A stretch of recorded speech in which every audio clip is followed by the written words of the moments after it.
Ya, les comento entonces, ayer nos quedamos con que la esquizofrenia, uno de los ejes centrales de la situación de la esquizofrenia como tal, era que era un proceso mental que era distorsionado. En el fondo, como nosotros normalmente vemos una realidad y esta está normada por un conjunto de personas, en el caso de la esquizofrenia se aleja un poco de esta realidad normada.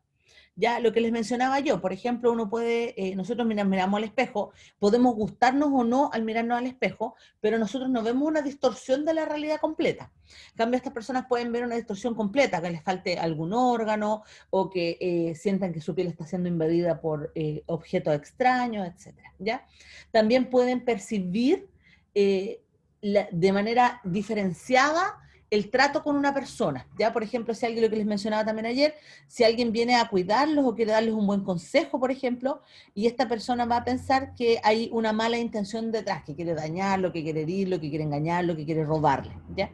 Y lo otro es que tienen o escuchan voces que es lo más común, el que escuchan voces por cierto, ¿ya?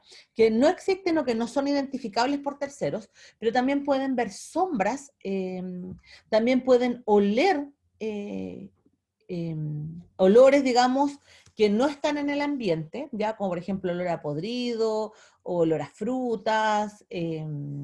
También se ha visto que pueden sentir, tener sensaciones del estilo, por ejemplo, que baja la temperatura de la pieza muy bruscamente, que llueve dentro de la pieza y ellos sienten la lluvia, la humedad y todo lo demás, ¿ya? Entonces, la idea central es que el paciente esquizofrénico es una persona que está asolada en su intimidad psicocognitiva, ¿ya? Y por lo tanto, la construcción psicológica y social que nosotros tenemos de la vida diaria está destruida en ellos, ¿ya? Y en muchos casos en estos pacientes está más allá de lo que nosotros incluso podemos reconocer. ¿Cuál es la idea central? Es que nosotros no podemos tratar de entender lo que les está ocurriendo y tenemos que a su vez ponernos en los zapatos de ellos y entender que la distorsión es tan grande que ellos no se dan cuenta de que existe esta distorsión, ¿ya? Ellos la viven, y además de que la viven, la sufren, ¿ya? Eso es importante que me entiendan en ese contexto, ¿ya? Ahora, ¿cuál es la parte más, vamos a ir a la fisiopatología ahora, y dentro de la fisiopatología, ¿cuál es la parte que nos interesa a mí en el contexto de cómo llegamos al diagnóstico de la esquizofrenia, ¿ya? Y en ese contexto primero vamos a tener los factores, que son los factores de riesgo, y dentro de ellos el factor de riesgo más importante es la herencia genómica, ¿ya? Y se ha visto que hay aproximadamente un 10% de los pacientes que tiene un familiar de primer grado va a terminar siendo esquizofrénico. En el fondo, un padre esquizofrénico, hay un 10% de probabilidades de que uno de los hijos sea esquizofrénico. Ahora, si en la familia tenemos dos familiares, tanto directos como indirectos, un tío, una abuela, un hermano, etcétera, va a haber un 48% de probabilidad de que la descendencia tenga esquizofrenia, ¿ya? Y esto va aumentando la relación de que haya más pacientes esquizofrénicos en la familia, ¿ya? Ahora, además del del riesgo hereditario, hay un riesgo ambiental que generalmente es el que exacerba la probabilidad y el que llega al diagnóstico final, y dentro de ellos tenemos el daño cerebral perinatal, la larga espera, por ejemplo, del parto, partos extremadamente largos, partos con falta de oxigenación, ¿ya? Que son como los más comunes, recién nacidos de muy prematuros o pretérminos, y también situaciones en la infancia traumáticas, ya que producen estrés emocional grave, y también algunas cosas como, por ejemplo, las gripes tempranas en la infancia, la rubiola en la infancia, esto es el sarampión por si acaso, la hambruna en la infancia es súper importante, ¿ya? Y también se sabe que la incompatibilidad RH negativa. Además de eso, tenemos otro riesgo ambiental que tiene que ver con el estrés psicosocial, por ejemplo, el abandono, las largas estadías en el cename, por ejemplo, que se asocian con el maltrato y en la aislación del menor, la violencia tanto sexual, física o psicológica, etcétera, ¿ya?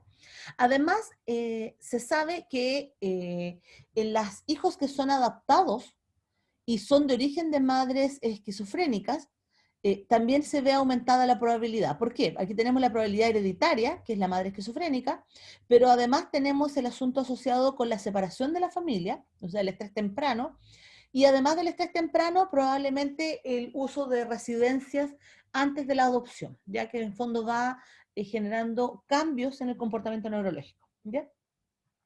También se sabe que las alteraciones morfológicas durante el embarazo o en el nacimiento pudiesen ser indicadores de riesgo. Por ejemplo, tabaquismo en el embarazo, alcohol en el embarazo, golpes que la madre sufre en el embarazo o cerca del término del embarazo, etc.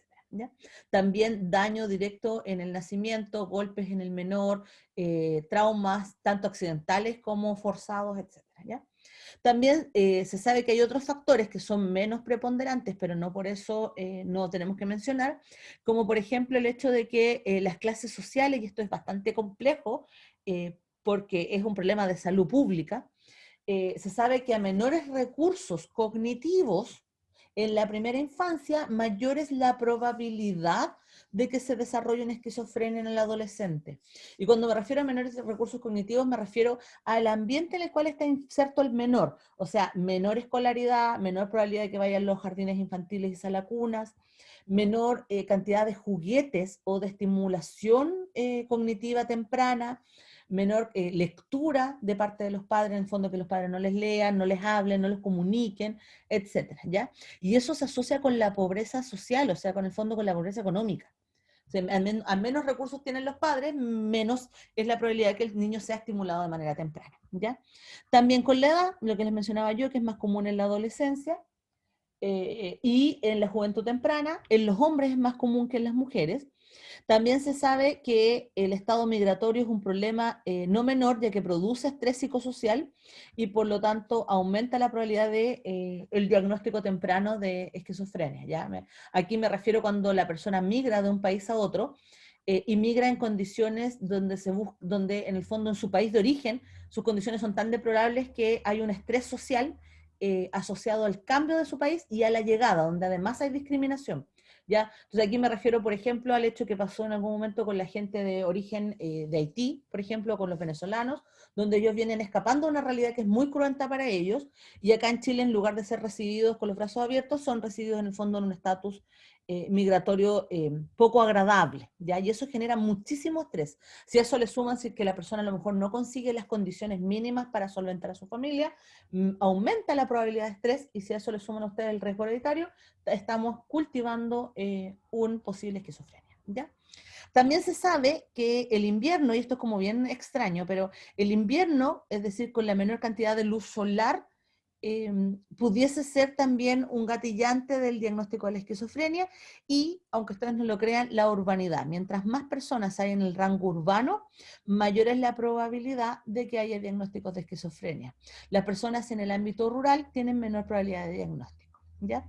Debe tener que ver probablemente con el estilo de vida y con el smog, probablemente con la capacidad de respiración. ¿Ya? Ahora, ¿cuáles son los factores precipitantes? O sea, que en el fondo llega un momento donde el paciente está normal, contenido, sin un diagnóstico racional.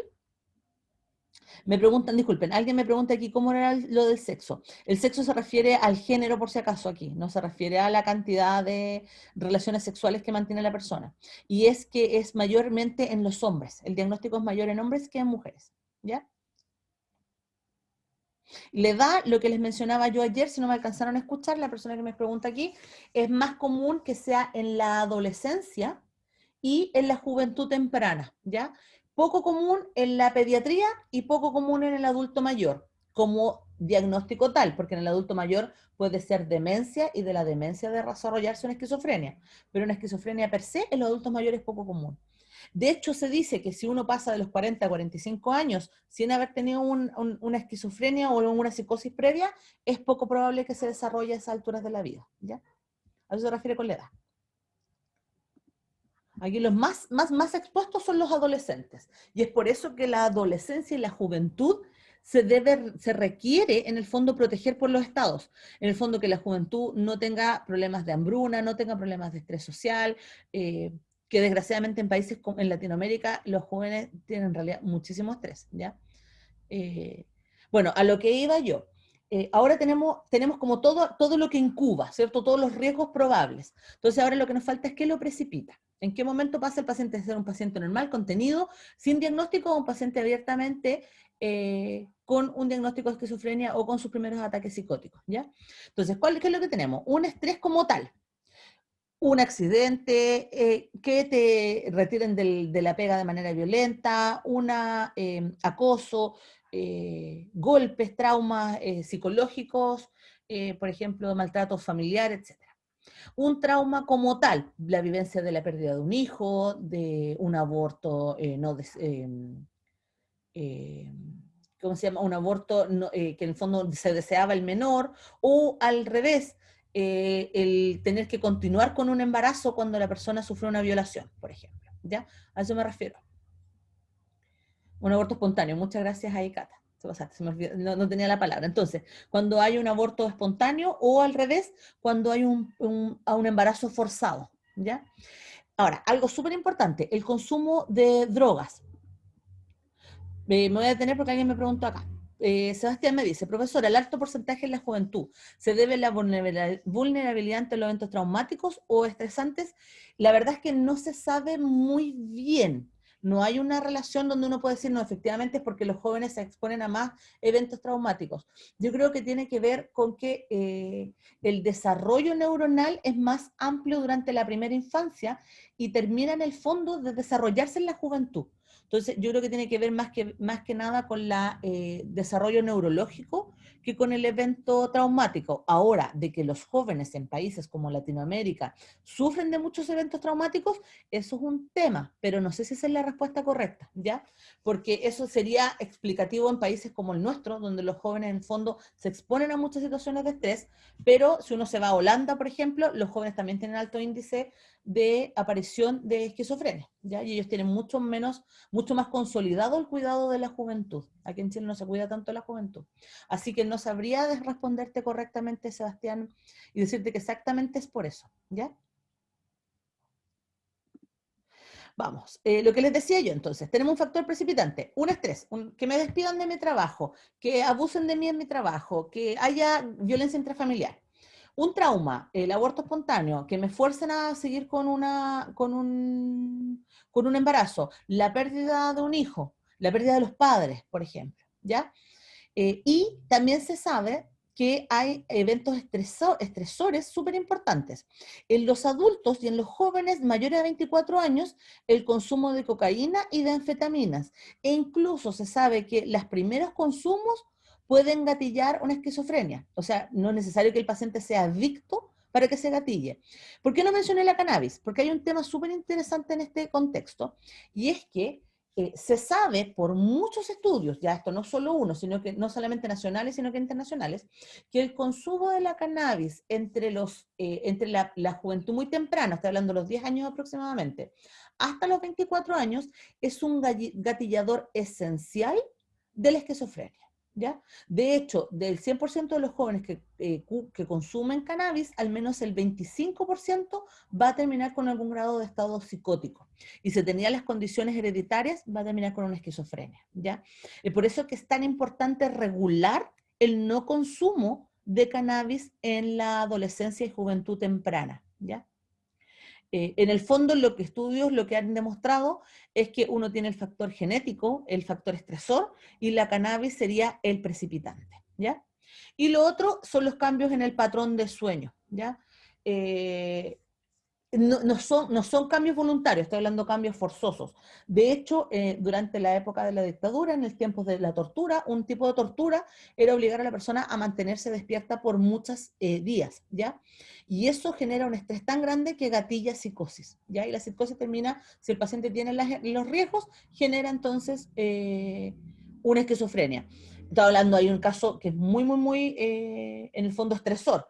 Pero si nosotros ahora nos vamos, por ejemplo, a un embarazo no deseado y además la guagua es muy exigente con la madre, eso va a generar que la madre cambie sus patrones de sueño, más el estrés como tal del nacimiento, pudiese generar un estado eh, de esquizofrénico. ¿Ya?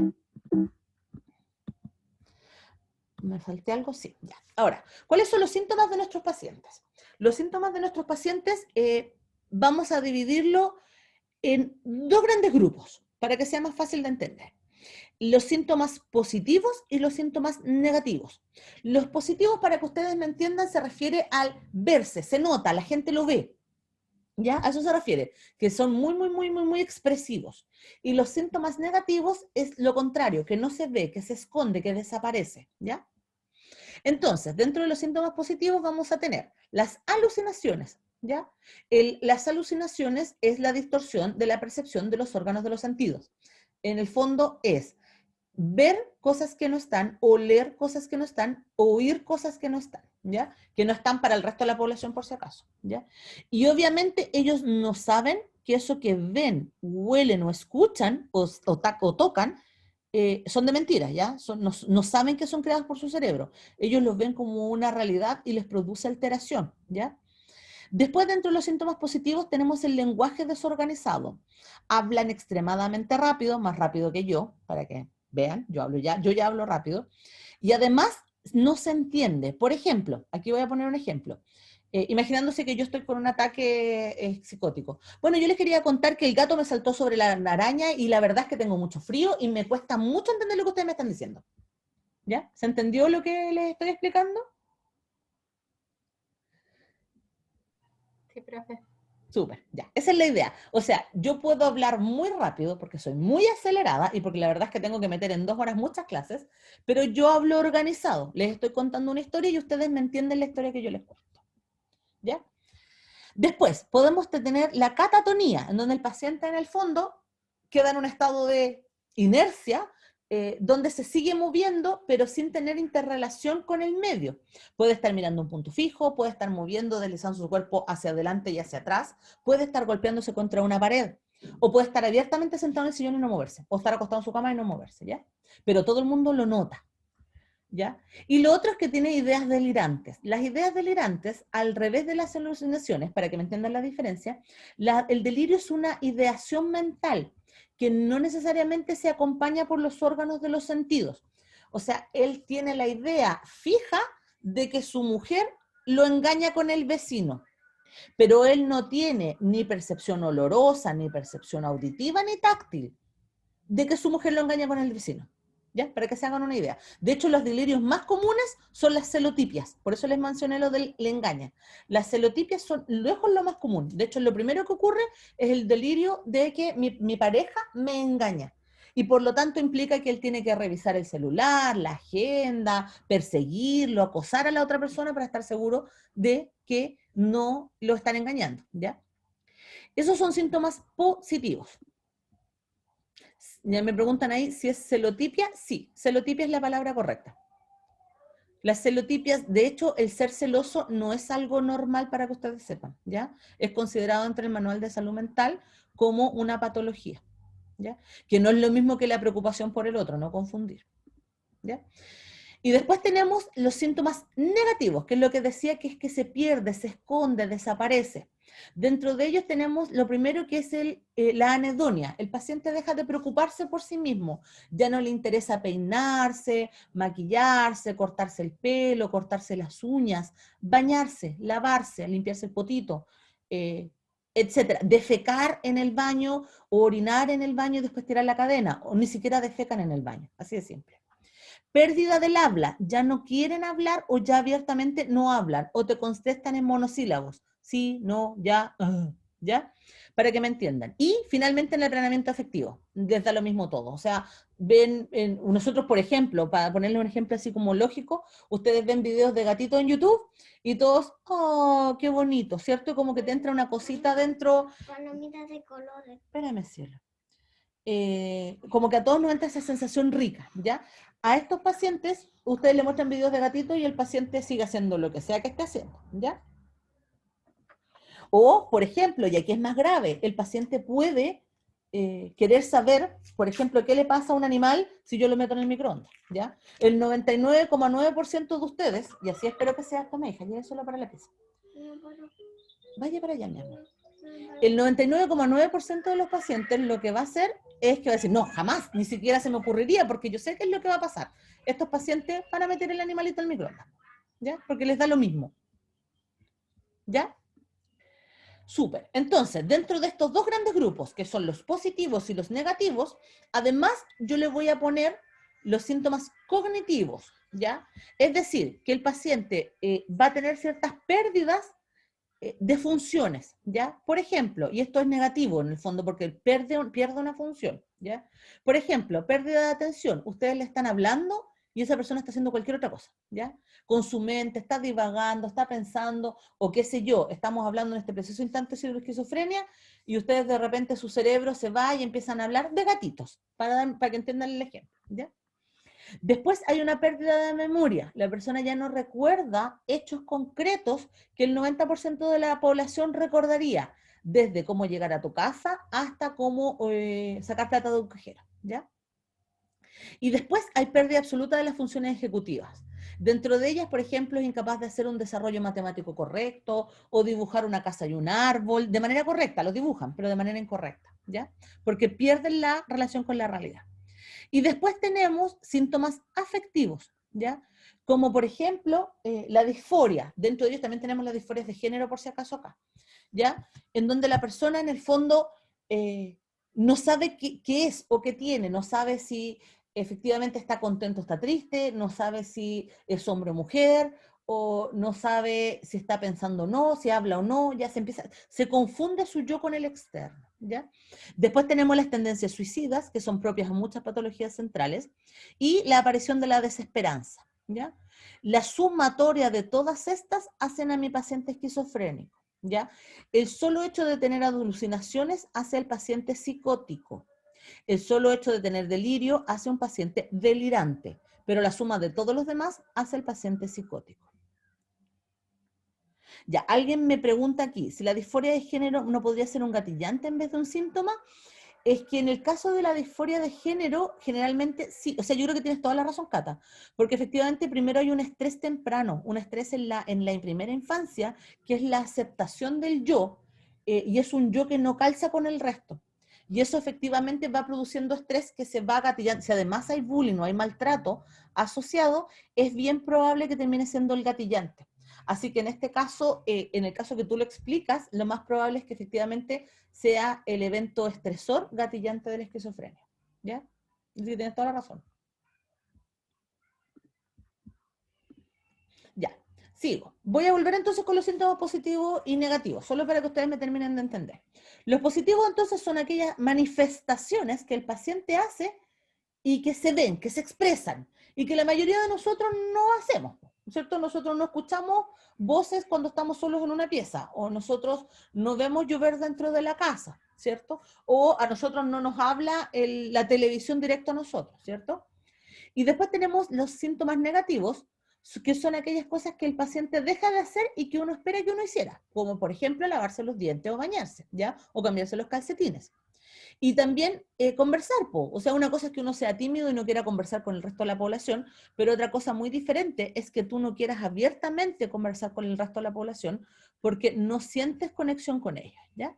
Y dentro de ellos, el paciente, dentro de los síntomas negativos, que son lejos uno de los más complejos, el paciente se va apagando y llega hasta un punto donde el paciente queda en una catatonía externa, muy notoria, y finalmente ya no se mueve más, por ejemplo, ¿ya? Se queda mirando un punto y ahí el paciente queda el resto del tiempo mirando ese punto, ¿ya? Entonces, de los síntomas positivos, vamos a decir que los más comunes son las alucinaciones auditivas, ¿ya? Generalmente son voces que conversan con el paciente de manera directa, le dicen cosas y el paciente tiende a contestarles. O bien son voces que conversan sobre el paciente, ¿ya? Son dos o tres voces que él escucha que le dicen, no, es que eres feo, o no, es que mira cómo se vistió, o mira qué se puso, o mira, te están mirando, ¿ya? O sea, esas dos opciones son las más comunes. Y lo segundo más común es la delusión, ¿ya? La delusión es la sensación de que conspiran contra uno, ¿ya? Como si hubieran fuerzas mayores o externas, poderosas, que pueden hacer cambios y van a conspirar contra una persona. Por ejemplo, les comento yo a alguien de un paciente que yo supe que tuvo esquizofrenia, que esa persona, era una mujer de hecho, que creía que el vecino era de la CNI, yo no sé si ustedes saben lo que es la CNI, ¿ya? Pero la CNI se correlaciona con la época de las torturas en Chile y lo que hacían era buscar personas en diferentes domicilios Después las personas eran tomadas de los domicilios, estoy hablando de la época de la dictadura, las personas eran tomadas de sus domicilios y uno no los veía nunca más. Entonces, que viniera a buscarte la CNI era abiertamente algo muy peligroso, ¿ya? Y por lo tanto, esta persona que yo conocí, ella pensaba, en la época actual, estoy hablando de 2018 aprox, pensaba que sus vecinos eran de la CNI y por lo tanto tenían toda la red del gobierno militar y de la dictadura, y lo que hacían es que la estaban espiando porque según ella tenía información valiosa y a ella la querían matar, ¿ya? Entonces esa persona no se atrevía a salir de su casa, de hecho empezó a forrar las paredes que daban contra el vecino, primero les puso cartón, después le puso sábanas, después le puso muebles, porque como tenían toda la maquinaria de la CNI, ellos ponían cámaras, ponían audio, etcétera, ¿ya? ¿Se entiende en el fondo qué es la delusión? Es como si alguien externo te quisiera hacer daño, ¿ya? Es un delirio de persecución, por así decirlo. Como me dice ahí Sebastián, es como si fuera un delirio de persecución, ¿ya? Pero es más potente que la persecución, porque va más allá de que tú estás en la calle y alguien te persigue. Es que te buscan, quieren hacer algo malo contigo, ¿ya? Por eso les puse este ejemplo. Es como una especie de acoso, me dice Yesenia. Sí, efectivamente, es como una especie de acoso. Como cuando, si alguna vez ustedes se han sentido acosados, esa sensación que uno tiene como de miedo, de que el otro te está buscando, te quiere hacer daño, no sabes qué va a pasar contigo, así se siente el paciente, ¿ya? Con la única diferencia de que el acoso como tal no existe, ya que está solo en su cabeza, ¿ya? Y normalmente, vuelvo a insistir, son fuerzas poderosas, son gobiernos, son instituciones gubernamentales, son instituciones militares, son los extraterrestres también puede ser, por si acaso, ¿ya? Eh, y que en general tienen mucho poder para estar por sobre ti y hacerte mucho daño, ¿ya? Y después tenemos a los síntomas negativos, donde estamos los más comunes, yo ya les he mencionado muchos, pero los más comunes son incapacidad de poner atención, aunque el paciente quiera. Pérdida del sentido del placer, ¿cierto? Y del cuidado del mismo, del ser y el existir. El baño, el dormir cómodamente, el cambiarte, pucha que es rico, no sé si a ustedes les gusta, pero a mí me encanta dormir con sábanas limpias. Ya, para mí es un placer. Estas personas no lo tienen, no lo encuentran, no lo buscan, ¿ya? La pérdida de la voluntad como tal, se vuelven como zombies, por así decirlo, tienen miedo de salir, tienen miedo de que les hayan envenenado la comida, no quieren hacer nada nuevo, no salen de su zona de confort, que entre comillas es disconfort, ¿ya? Y después tenemos el empobrecimiento del pensamiento y empobrecimiento del habla, y generalmente son monotemáticos, o sea, solo hablan de la situación que les está produciendo este estrés.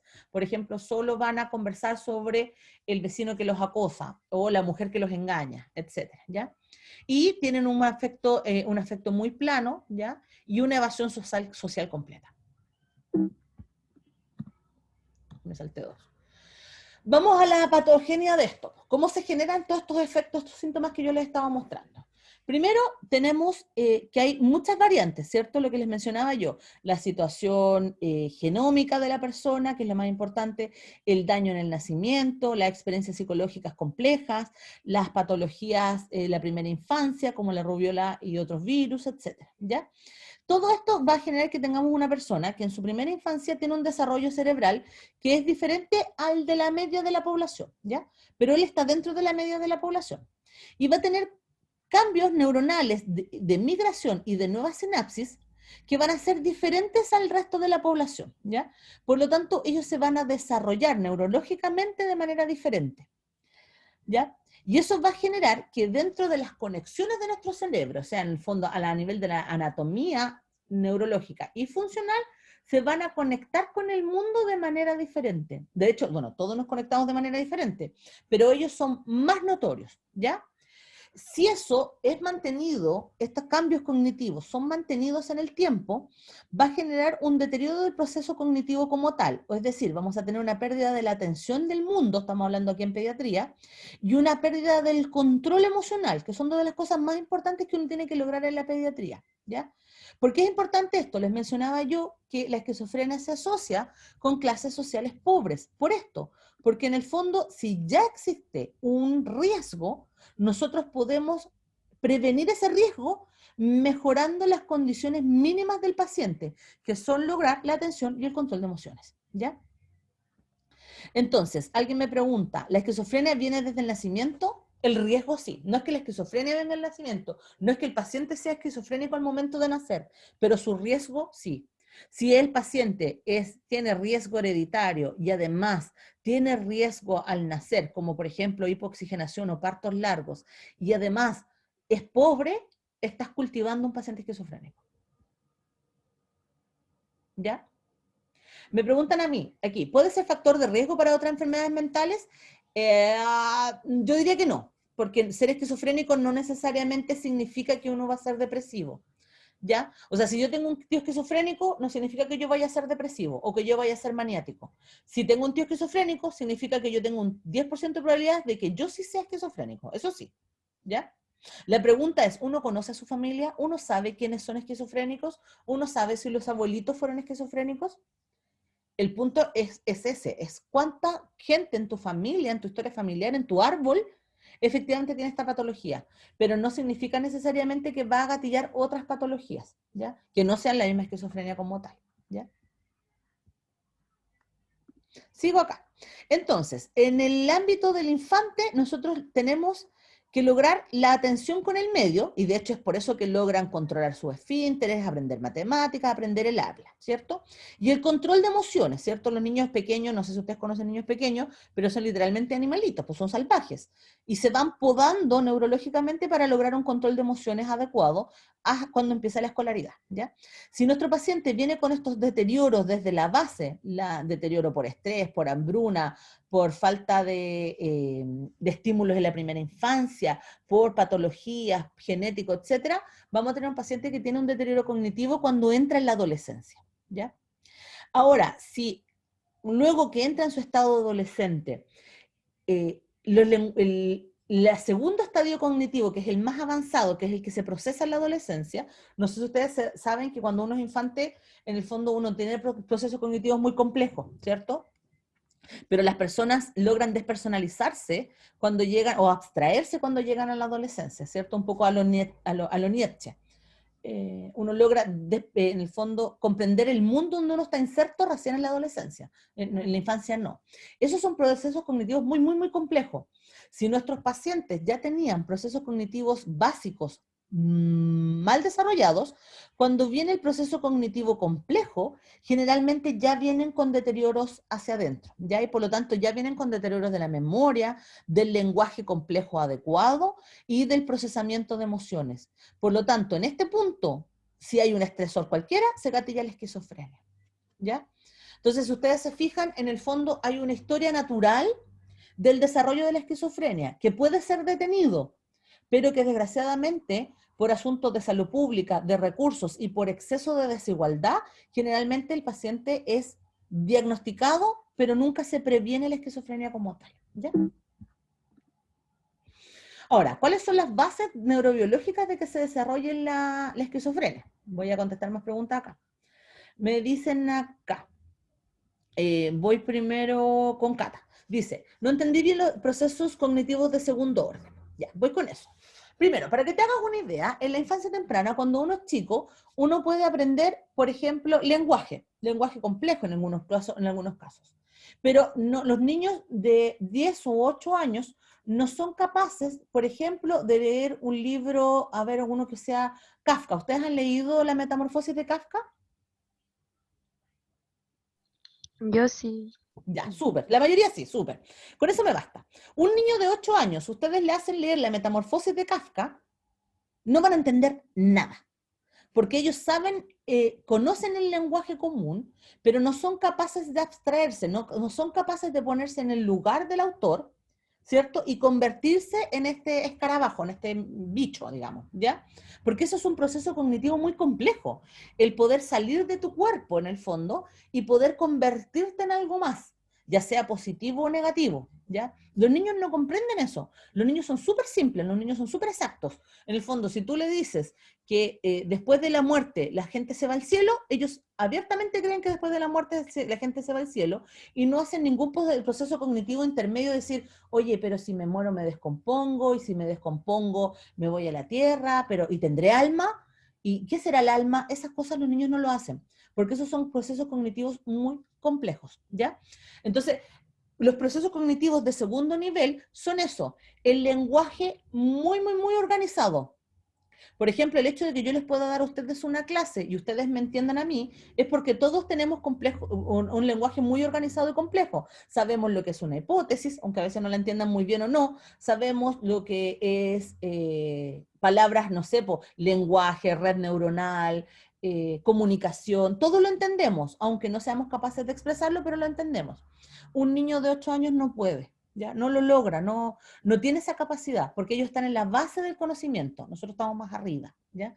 Pero eso se logra por estudio, por comunicación, por las redes sociales, por las redes familiares, ¿cierto? La forma en que ustedes hablan en la actualidad es porque, no es porque ustedes hablen porque nacieron hablando así, es porque eso desarrollaron esos procesos cognitivos con el tiempo. Así como también son capaces de abstraerse, eso de la pena, la resiliencia, el pensar en el otro por sobre uno mismo, eso aparece en la adolescencia. En la primera infancia los niños son muy egoístas y no son egoístas porque sean malos, es porque no han logrado ese proceso cognitivo todavía. Entonces, vuelvo a la compañera que me hablaba aquí, a Cata. ¿Se entiende ahora cuál es un proceso cognitivo de segundo orden? ¿Con esa explicación? Sí, muchas gracias. Ahora le respondo a Isidora. Una duda, si uno se hace esquizofrénico, acuérdense que uno no se hace ni nace, que es un proceso, ya por si acaso, por los factores ambientales y no hereditarios, ¿luego esto se transmite por genética? No, no, efectivamente no va a pasar. Si yo soy diagnosticado con esquizofrenia por trastornos del medio, por ejemplo, tuve un accidente de tránsito con pérdida de la función neuronal, y eso me generó después un estado de estrés y el estrés finalmente gatilló mi psicosis y mi esquizofrenia, yo no voy a transmitir hereditariamente eso a mis hijos, ¿ya? Así que no hay problema con eso. Ahora, le comento yo, eso sí, que la mayoría de los síntomas psicóticos y esquizofrénicos tienen un origen genético. Solo un 30% de los diagnósticos son de origen no genético, ¿ya? Sigo. Se me perdió el mouse. Aquí está. Ahora, vamos a las bases neurobiológicas. ¿Cómo se genera esto? ¿Cómo se origina esto? Bueno, hay una teoría que dice que lo que ocurre es que en la esquizofrenia hay un aumento de la serotonina, ¿ya? Acuérdense que la serotonina era buena para mantener el placer, la voluntad, etc. Bueno, acá se exacerba, ¿ya? Hasta tal punto de que es un placer como interno, por así decirlo, ¿ya? Pero más importante que eso es que aumenta de una manera impresionante los niveles de dopamina a nivel límbico, ¿ya? ¿Por qué les menciono esto? Porque la dopamina, yo les había dicho que era la encargada del placer, del control de la emoción, ¿cierto? Y que los pacientes que eran ludópatas, o sea, que eran adictos al juego, tenían la dopamina exacerbada. Los pacientes cocainómanos tienen la dopamina exacerbada. Bueno, ¿qué es lo que pasa? Que la dopamina además es la que nos permite a nosotros mantener el control del medio externo, particularmente lo que son las condiciones táctiles, auditivas, olfativas y visuales. Las visuales las más comunes. Entonces, si nosotros aumentamos los niveles de dopamina, por ejemplo, que es lo que hace el LSD, que es una droga, nosotros empezamos a modificar los colores del medio y podemos alucinar, ¿ya? Entonces, lo que se ha visto es que a nivel límbico, a nivel central, en el fondo, dentro del cerebro, habría un aumento exagerado de dopamina. Y ese aumento exagerado de dopamina a nivel central generaría que a nivel de la corteza frontal hubiera una disminución de la red de dopamina y solo funcionara en la red de serotonina. Y al haber una disminución de la red de dopamina, lo que va a ocurrir es que el paciente va a perder sus funciones cognitivas. En la corteza frontal y prefrontal, nosotros tenemos la comunicación, tenemos el habla y tenemos los procesos matemáticos complejos. Entonces, si nosotros perdemos esa comunicación, lo primero que vamos a perder es el lenguaje, la sociabilización y la capacidad de generar respuestas matemáticas comunes, ¿ya? En el sentido de la lógica, el espacio, la temporalidad, etcétera, ¿ya? Por lo tanto, lo que les estoy diciendo yo es que lo que se sabría es que hay un aumento de la dopamina en las zonas límbicas centrales, a nivel de los núcleos, y una disminución de la dopamina por la misma descarga a nivel de la corteza prefrontal, ¿ya? Y además se sabe que los pacientes tendrían una disfunción de la serotonina, en donde habría una exageración de la serotonina en la corteza prefrontal, que es la única irrigación que tienen, y una pérdida de la serotonina en su parte inferior. ¿Por qué es importante esto de la serotonina? porque uno de los síntomas positivos es que los pacientes son extravagantes, ¿ya? Extravagantes me refiero, para que ustedes me entiendan, a los florcita motuda. En el fondo se ponen ropa que es fuera de fase, se pintan, se cambian el cabello, etcétera. Yo no estoy diciendo que él sea esquizofrénico, pero para que ustedes me entiendan, muchos artistas se visten y funcionan de manera extravagante, ¿ya? Y para eso se cree que habría entonces un aumento de la serotonina, ¿ya? Con eso me... Profesora, Dígame. ay, disculpe por interrumpirla. No, no. ¿Podría repetir, por favor? Es que fue muy rápido. Eso de la corteza frontal, Ah, ya. por Ah, pues, favor. mira, justo me voy a aprovechar de esta imagen que está aquí. Mira, lo que nosotros tenemos aquí, esta vía, que es la que ustedes ven en azulito, es la vía asociada, esto de aquí es la vía de la dopamina, el azul, y la roja en serotonina, pero te voy a volver a explicar lo de la dopa, ¿ya? ¿Qué es lo que nosotros se ve en estos pacientes? Que ellos tienen en este sector, que es a nivel talámico y de los núcleos de la base, que son esos, un aumento de la descarga de dopamina, ¿ya? Como esto aumenta la descarga, los receptores que están acá se esconden, porque es demasiada la descarga que hay. Esto que está acá es la corteza prefrontal y la frontal, que es lo que está aquí, ¿ya? Entonces, como hay menos receptores, hay menos descarga de dopamina al frente. Y al haber menos descarga de dopamina, lo que va a ocurrir es que se van a perder ciertas funciones que son propias de la corteza frontal y prefrontal, como lo son la comunicación, el lenguaje. La comunicación, me refiero a comunicarse con los otros, ya no el aprender nuevos idiomas, porque eso está acá, en el área de Broca. Entonces, la comunicación con los otros, la sociabilización, por ejemplo, al trabajar en equipo, el contarle tus vivencias al otro, el ser empático, y el pensamiento matemático lógico, el pensamiento a nivel de la geometría, del espacio temporal, de la toma de resoluciones simples, por ejemplo, de cuánto me he vuelto del dinero, o el echarle tal o tal cosa a la comida, ¿cierto? La pizca de sal, esas cosas son procesos matemáticos al fin y al cabo, ¿ya? Y se generan en estos sectores. Entonces, como no hay neurotransmisión potente dopaminérgica, se pierden estos. Y son estos que están aquí los que van a generar entonces la aparición de síntomas negativos. El paciente no comunica, no es capaz de tomar decisiones pequeñas, se confunde matemáticamente hablando. Uno le dice una pizca de sal y te echa 4 cucharadas porque perdió su capacidad en ese ámbito. Pierde el lenguaje, ¿ya? Entonces, los síntomas negativos están acá. Y los síntomas positivos, como hay una sobredescarga en este sector, están acá los positivos, ¿ya? En el fondo, la alucinación, la búsqueda de un placer exagerado. De hecho, muchos pacientes esquizofrénicos se masturban en la calle, ¿ya? Para que ustedes entiendan. Entonces, es una búsqueda de placer desesperado.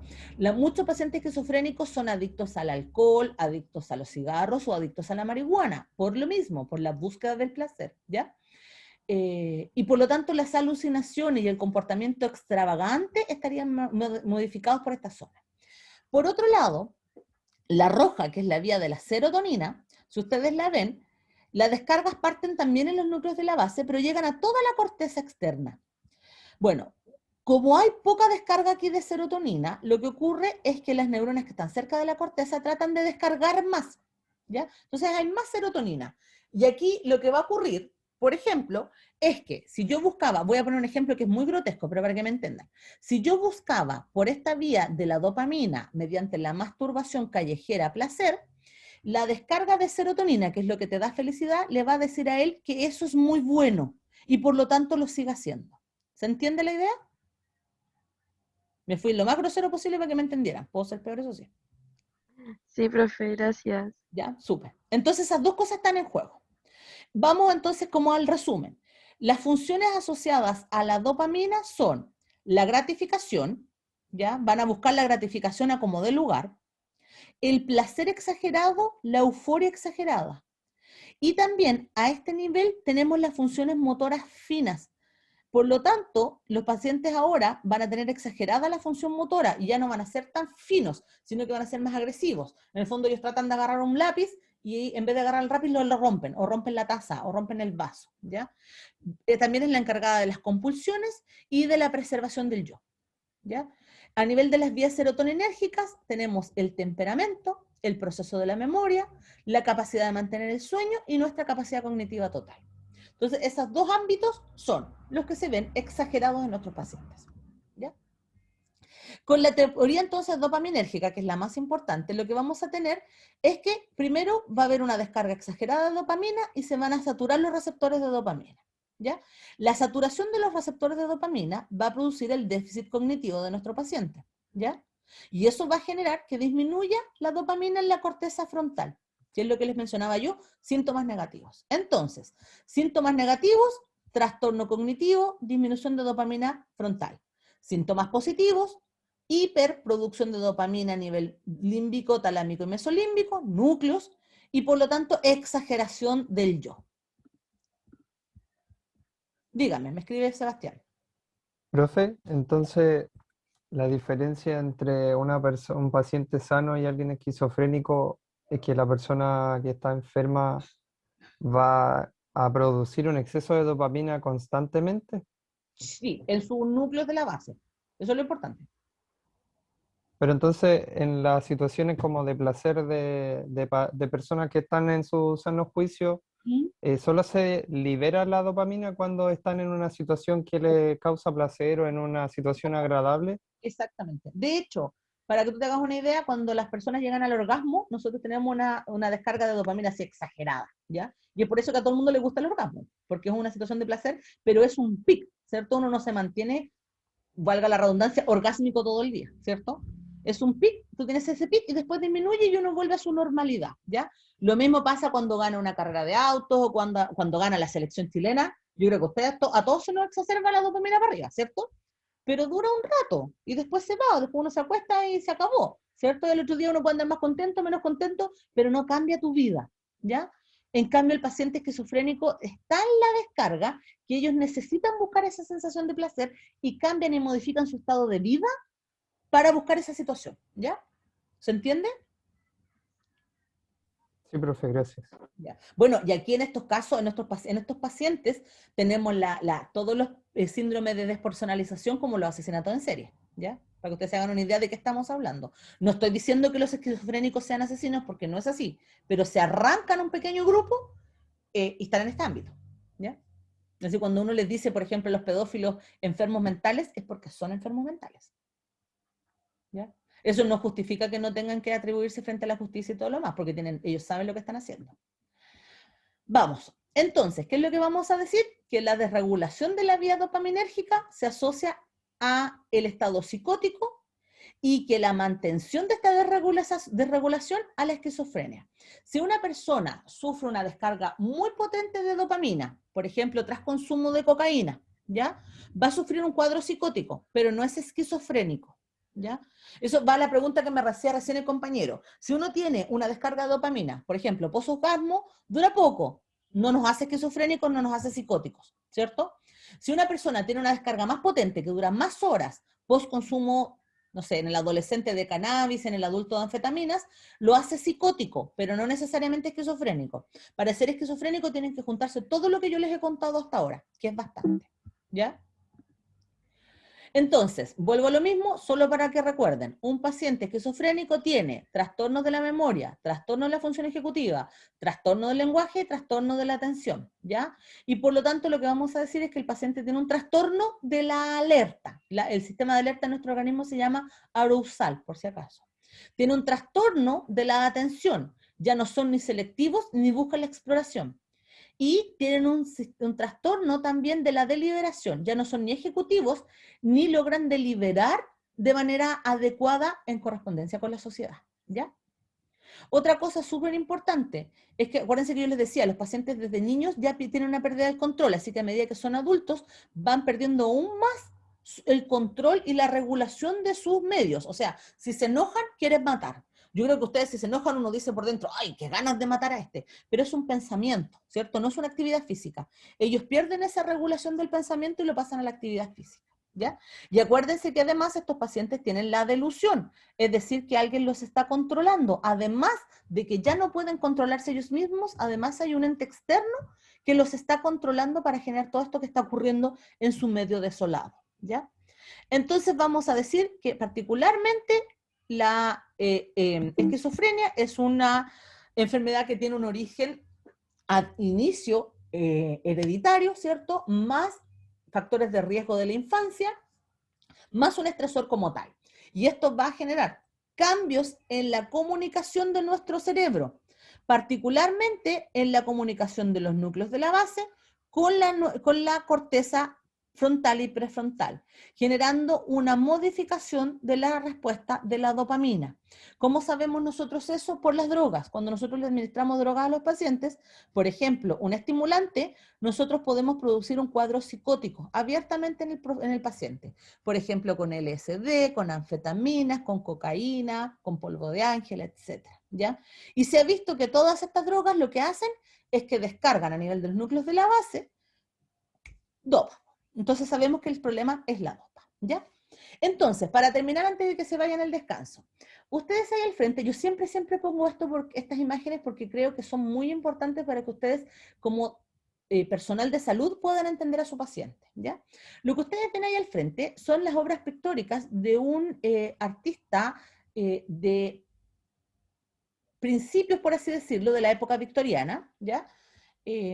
Conocido como Lis Bain, ¿ya? Que está ahí abajo, nació en 1860.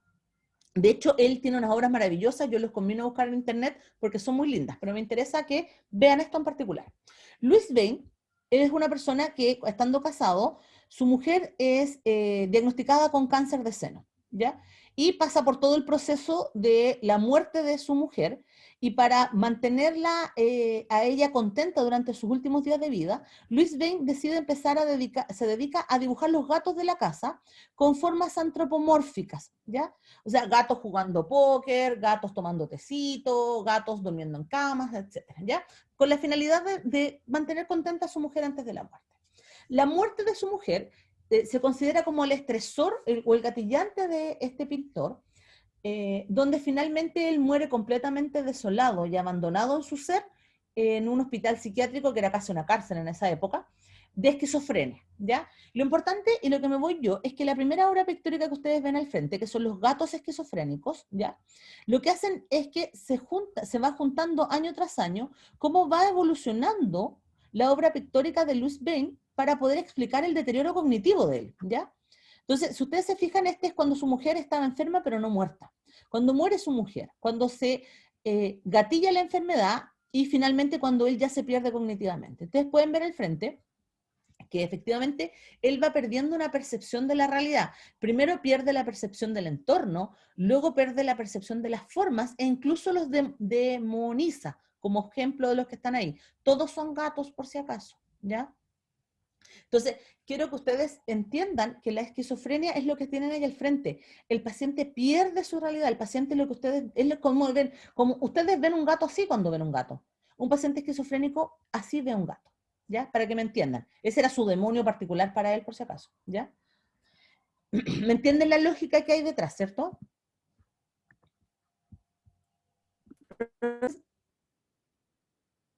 Vamos a hablar de los antipsicóticos, ya que en el fondo son medicamentos que van a disminuir el rango psicótico del paciente y por lo tanto son óptimos en el paciente con esquizofrenia. Recuerden que me pueden detener cuando quieran, podemos seguir conversando por el chat, no hay problema. Y para iniciar esta clase yo elegí qué mejor obra que El grito de Edvard Munch, que yo creo que si uno lo mira perfectamente puede entender la desolación del retrato que está ahí al frente, ¿cierto? Con la distorsión del cielo, del paisaje, incluso del puente donde está ocurriendo el suceso, ¿ya? Entonces, para que entendamos el paciente psicótico. A modo de resumen, y acuérdense que solo lo acabamos de pasar, pero acuérdense que entonces en la esquizofrenia teníamos síntomas positivos y síntomas negativos, y por lo tanto al momento de tratar a nuestro paciente tenemos que pensar qué es lo que tiene más el paciente, qué es lo que más se le nota, qué es lo que más lo afecta para poder partir con ese tratamiento, ¿ya? Por lo tanto vamos a tener pacientes que tienen muchos síntomas positivos, o sea, mucha alucinación, mucho delirio, mucha habla desorganizada o muy extravagante. O vamos a tener pacientes muy con síntomas negativos, no hablan, no se mueven, no se bañan, no se funcionan, no se quieren, no existen incluso, ¿ya? Y esa era una de las cosas que había que recordar, y la otra es recordar que la teoría apunta hacia que estos pacientes tienen una baja en el fondo a nivel de la base de la dopamina y una alza en la dopamina a nivel de la base y una baja de la dopamina a nivel prefrontal, ¿ya? Y que también había una alteración de la serotonina. Eso era a modo de resumen de la clase anterior, ¿cierto? Entonces, En ese contexto nosotros tenemos que administrar medicamentos que ayuden a mi paciente para controlar las sintomatologías positivas y negativas mediadas por la situación de la serotonina y la dopamina, ¿ya? Y en ese contexto entonces nos vamos a encontrar con todos los medicamentos que están ahí al frente. Hay más, pero estos son los más comunes, ¿ya? Y estos medicamentos no se llaman antipsicóticos por si acaso, estos medicamentos se llaman neurolépticos. Y yo les voy a explicar en unos segundos más por qué. Pero por ahora créanme, no se llaman antipsicóticos, se llaman neurolépticos, ¿ya? Los neurolépticos se dividen en típicos y atípicos, ¿ya? Y típicos hace referencia a los más usados, los más comunes, los con más historia. Y de los típicos, el más utilizado en la clínica en la actualidad es este que está acá. Que de hecho en los hospitales la gente les dice Aldol, ¿ya? Entonces, si ustedes escuchan en algún momento que les dicen en urgencia, necesitamos Aldol, significa que le están diciendo que necesitan haloperidol, ¿ya? Lejos el más utilizado y es un típico. Y tenemos también los atípicos, y son atípicos porque no funcionan de la manera común, ya les vamos a explicar la manera común, pero además porque son muy nuevos, entonces no se los conoce bien. Y dentro de los atípicos, los más utilizados en la clínica son la clozapina, la risperidona, la quetiapina y el aripiprazol. Aripiprazol, está bien dicho, ya. No son los únicos, pero son los más utilizados. Y lo otro es que tenemos que considerar que la farmacología de la psicosis es la que nos va a permitir mantener a un paciente bien controlado y compensado. Acuérdense que la esquizofrenia es crónica, ¿ya? Así que en el fondo lo que nosotros queremos es compensar y además queremos que nuestro paciente trate de volver a ingresar a su vida cotidiana normal y ojalá esté inserto socialmente completamente, ¿ya? Pero cuando nuestro paciente está completamente descompensado, lo que se hace es tratar con el haloperidol, pero además vamos a tener que requerir, en algunos casos, al uso de métodos de contención. Los métodos de contención clásicos son las brazaletes a la camilla, ya en el fondo que el paciente no pueda usar sus manos y su fuerza para poder hacerse daño a sí mismo y a los otros. Y en casos muy extremos se puede usar las camisas de fuerza, ¿ya? Y también comentarles que dentro de los tratamientos que no son muy utilizados, pero aún existen en Chile, está la terapia electroconvulsiva o de electroshock, ¿ya? Que como no cabe en farmacología, habitualmente yo no la paso, ¿ya? Pero para que ustedes sepan que existe la posibilidad de utilizar terapia que no es farmacológica, ¿ya? Entonces, ahora sí, yo les prometí que les iba a explicar por qué se llamaban neurolépticos y no antipsicóticos. Bueno, la palabra neurolepsis es una palabra bien particular porque solo existe gracias a estos medicamentos y significa, es la sumatoria de una cantidad de síntomas bien particulares. Cuando yo le administro a un ser humano o a un animal un antipsicótico, le administro haloperidol particularmente, la persona lo que va a ocurrir es que va a tener quietud emocional. ¿A qué me refiero con esto? Va a estar tranquilo, ni con humor ni con mal humor, ni enojado ni feliz. Va a estar solo tranquilo, ¿ya? Una especie de nirvana, por así decirlo, ¿ya? Va a tener además un retraso psicomotor. Por ejemplo, si yo le levanto una mano, va a quedar con la mano en el aire y la va a ir descendiendo de a poco, ¿ya? Va a tener indiferencia afectiva. O sea, si yo le digo, por ejemplo, en ese preciso instante que se le murió un hijo, me va a quedar mirando y va a decir, oh, qué terrible. Pero no va a estar ni triste ni contento, ¿ya? Va a tener ausencia de sueño, pero perfectamente puede aparentarlo. De hecho, puede cerrar los ojos y puede parecer perfectamente dormido, pero uno lo mueve y él te puede tomar la mano y abrir los ojos, ¿ya? Ojo con eso, ¿ya? Y lo más importante, la persona está tranquila y sosegada, es decir, tiene una deferencia sensorial, no es agresivo, no tiene ira, ¿ya? ¿Por qué es importante mencionar esto de la neurolepsia? Porque la base del control del paciente esquizofrénico agresivo es la neurolepsia. Por lo tanto, lo que uno busca en el fondo con estos medicamentos, además de la larga data y de la inserción social, en realidad es la neurolepsia. Busco que el paciente esté tranquilo, que pueda controlar por fin sus emociones, que pueda controlar por fin sus actividades, su ira, su agresión, su capacidad de movimiento y otros, ¿ya? ¿Cómo se...? Profe, Dígame. pero igual como con esos síntomas que puede tener una persona, ¿Mm? igual me parecen así como prácticamente deshumanizar a alguien. Entonces, Ah, eso se podría atribuir a que si uno le da una a altas dosis estos medicamentos, ¿les podría llegar a pasar eso? de hecho, si yo te doy este medicamento a ti, asumiendo que tú no tienes ningún trastorno mental, yo te doy esto a ti, yo puedo gobernar tu conciencia. A ese nivel. Es deshumanizar, es despersonalizar, abiertamente. No es zombificar, porque igual tú puedes tomar decisiones, pero las tomas lento, ¿ya? Por lo tanto, yo no te puedo dar neurolépticos a ti. Es antiético, absolutamente. ¿Se entiende? Y los neurolépticos solo se dan en pacientes psiquiátricos que necesito controlar. Y es por eso que muchos, pero muchos pacientes psiquiátricos se quejan de lo que hacen es borreguizarlos, pues los vuelven borregos, los vuelven despersonalizados. Pero qué mejor manera de tratarlos que controlando sus emociones. Eh, es complejo.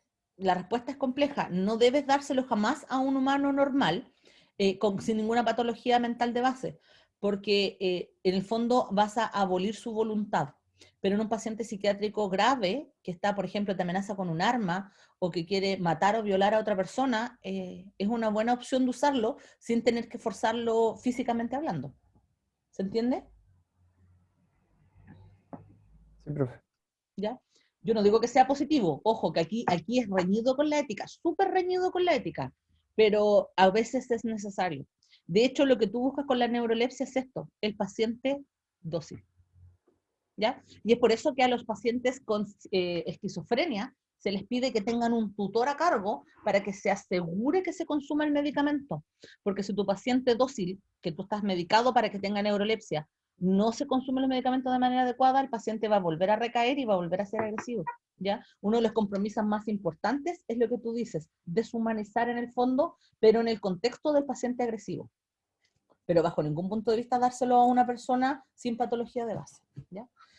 Para que ustedes se hagan una idea de la neurolepsia, hay al frente un experimento que es un experimento clásico de laboratorio de fisiología mental en el fondo, que se llama el experimento de la barra, ¿ya? Y lo que hace es que se le dio aloperidol al ratoncito que ustedes ven ahí al frente, ¿ya? Y después de que se le da el aloperidol, yo creo que todos estos conocen a los roedores, ¿cierto? El roedor es un animal que es inquieto, que se mueve mucho, que es muy energético y además tiende a ser agresivo, ¿cierto? Que tiende a morder. Entonces, si yo a un animal lo someto a cualquier tipo de cambio estructural, el animal me va a morder, se va a arrancar, va a pelear, ¿cierto? Entonces, lo que hacen es que le inyectan el haloperidol intramuscular al ratón y a los pocos minutos el ratón se vuelve dócil. O sea, es el paciente dócil, es el paciente neuroléptico. Entonces, por ejemplo, yo pongo al animal en la barra, le pongo los dos manitos aquí, de hecho hay una manito ahí, la otra manito está ahí atrás, ¿ya? Y el ratón no arranca. Es más, el ratón busca el equilibrio, si ustedes lo miran a nivel de la curvatura de la espalda y de la colita, busca el equilibrio tratando de estar cómodo en esa posición, pero sin ser agresivo, sin morder, sin arrancar. Si uno lo pone en situaciones mucho más complejas, por ejemplo, la barra vaso, que es lo que está ahí al frente, que se llama posición de sumisión, que es una de las posiciones más complejas de los animales. Los animales nunca se ponen en posición de sumisión porque recuerden que tienen que defender las zonas débiles de su cuerpo, ¿ya? Que son el cuello y la parte trasera, donde ellos no cuidan, y la vista. Entonces, lo que se hace es que se pone al ratón en una parte superior alta de la barra y las patas traseras y las patas delanteras adelante. ¿Y qué es lo que vemos? Que el ratón no va a morder, no se va a enojar y al revés, se va a volver sumiso exponiendo las zonas delicadas como son las del cuello, pero además busca el equilibrio para estar cómodo, o sea, además está cómodo en esa posición. Pero eso se logra solo gracias a la neurolepsia, ¿ya? Entonces, eso mismo que estamos viendo en el experimento del ratón, en el fondo es lo que uno busca con el paciente. Uno no busca jugar con el paciente en las barras y en los vasitos por si acaso, ni ponerlo en posiciones que sean incómodas. Pero sí busca que el paciente te obedezca, que se siente en la cama cuando le das una orden, o que si tú le digas que le vas a poner una vía, en el caso de ustedes particulares, que el paciente no los ataque con la aguja de vuelta, ¿cierto? Esa es la idea. Bueno, el haloperidol logra eso. Entonces, bajo ese concepto y con todo lo que les acabo de decir, vamos a hablar de los antipsicóticos típicos y atípicos, de los neurolépticos, ¿ya? Entonces, vamos a decir que los clásicos, como el haloperidol, lo que hacen es que van a producir una depresión o disminución de los niveles de dopamina a nivel mesolímbico, a este nivel. Ya, ese lápiz no me acompaña mucho, ¿verdad? ¿Verdad? A nivel mesolímbico. ¿Qué significa esto? Que va a ser un antagonista competitivo de la recepción dopaminérgica, particularmente de la DOPA2. Y eso va a hacer que a nivel de los núcleos de la base que yo ya les había contado, se deplete o caiga los niveles de dopamina, ¿ya? Y acuérdense que uno de los problemas de estos pacientes es que tenía mucha dopamina en este lugar, ¿ya? Si yo hago que caiga la dopamina, lo que voy a hacer es que decaiga, por ende, va a decaer, ¿qué tipo de síntomas? ¿Los positivos o los negativos? Los positivos. Los positivos, muy bien. El paciente ahora ya no va a estar delirante, ya no va a estar agresivo, ya no va a estar extravagante, ¿ya? Eso es lo que se busca con estos medicamentos.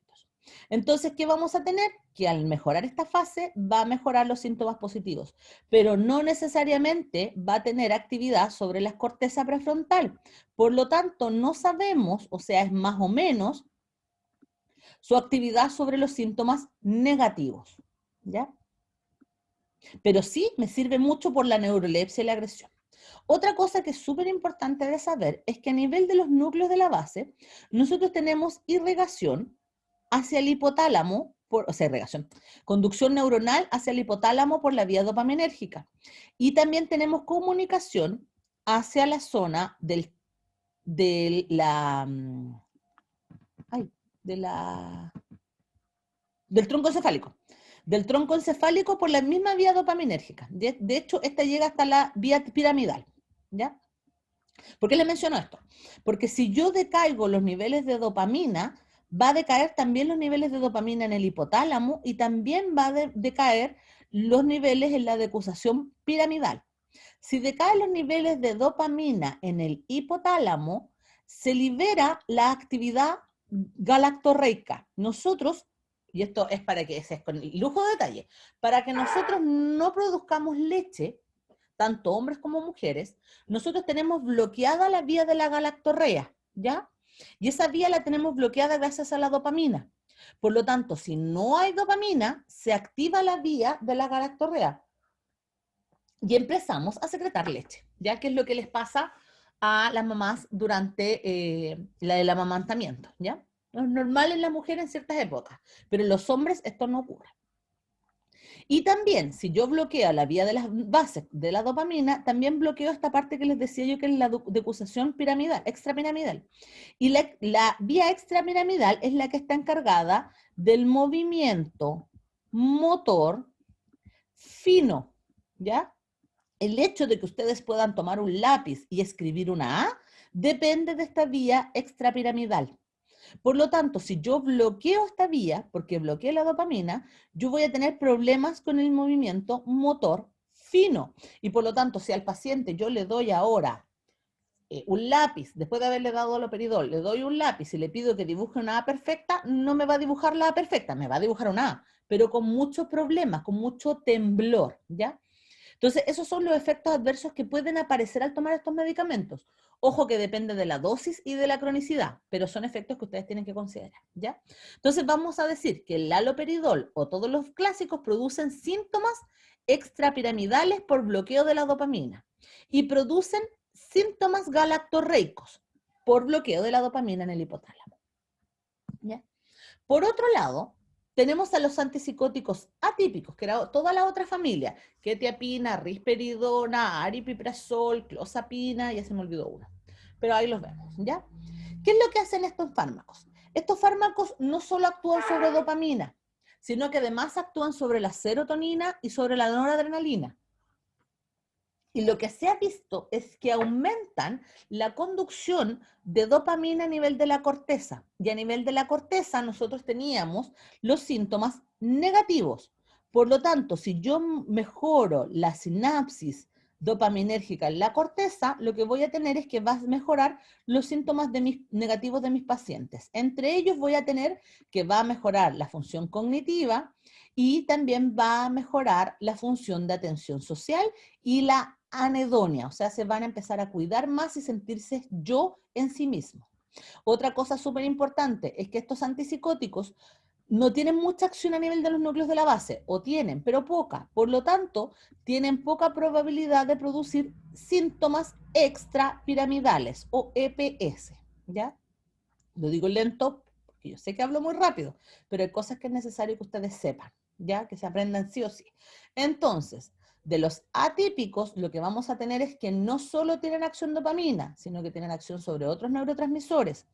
Dentro de ellos lo que van a hacer es que van a aumentar levemente la recepción de la dopamina en la corteza prefrontal, mejorando la cognición, los síntomas negativos, la socialización y las tareas ejecutivas, entre otras, muchas más, obviamente. Como tienen poco efecto a nivel de los núcleos de la base, van a producir poco bloqueo de la vía extrapiramidal y por lo tanto van a tener baja incidencia de trastornos extrapiramidales. ¿Qué significa esto? Que vamos a tener, además de todo lo anterior, un mayor cumplimiento, porque los pacientes van a preferir esta medicación a aquella que les produce temblores, trastornos del habla, trastornos del caminar, y además les produce galactorrea, y la galactorrea viene con ginecomastia y con disminución de la libido. Por lo tanto, es un problema para los pacientes el consumir clásicos. Vamos a ver entonces ahora los medicamentos en conjunto. Lo que hacen estos medicamentos en general es que bloquean receptores. Esa es la idea. Los neurolépticos bloquean receptores, ¿ya? Unos más que otros. Por ejemplo, el haloperidol bloquea el receptor de 2 a nivel de la base, ¿ya? Esa es su actividad más potente. Y además bloquea el receptor de 4, ¿ya? Ahora, si uno lo compara, por ejemplo, con la risperidona también bloquea a nivel de la base el receptor, pero la risperidona a su vez también bloquea la recepción de la serotonina, lo que les decía yo, esta extravagancia externa, eso mostrarse, esa de estar ahí metidos con la personalidad exteriorizada, ¿ya?